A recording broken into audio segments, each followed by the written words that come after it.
আসসালামু আলাইকুম রহমতুল্লাহি ওয়া বারাকাতুহু। আমার ভিডিওগুলো দেখতে থাকুন, দেখতে দেখতে ভালো লাগে, ভালোবাসা হয়ে যাবে ইনশাআল্লাহ। পলিথিনের মধ্যে হাত পা বাঁধা অবস্থায় নারী উদ্ধার, যৌন নির্যাতনের আশঙ্কা। প্রকাশিত হয়েছে বৃহস্পতিবার, মানে আজকে 3 জুলাই।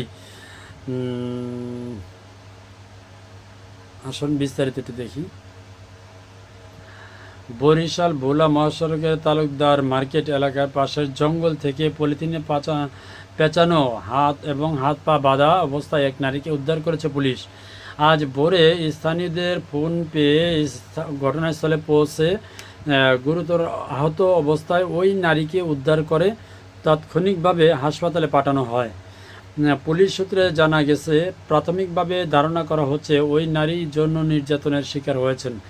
বিষয়টি নিশ্চিত হতে চিকিৎসা প্রতিবেদন ও মেডিকেলের পরীক্ষার ফলাফলের জন্য অপেক্ষা করছে কর্তৃপক্ষ। অসমর্থিত একটি সূত্র জানিয়েছেন, উদ্ধার হওয়া নারীর বাড়ি বরিশালের রূপাতলী গ্যাস্টার বাইন এলাকায়।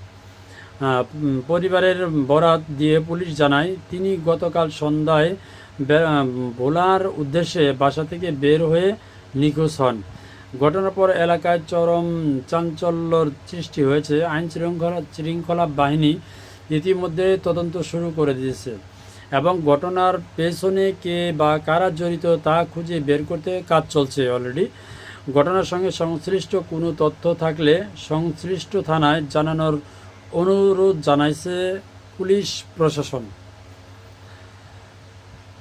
এই ধরনের আসামিদের যদি খুঁজে পান, হাতে নাতে আমার ব্যক্তিগত মতামতে হাতে নাতে উত্তম ধুলাই দিয়ে হাত পা ভেঙে তারপরে পুলিশের কাছে দেওয়া উচিত।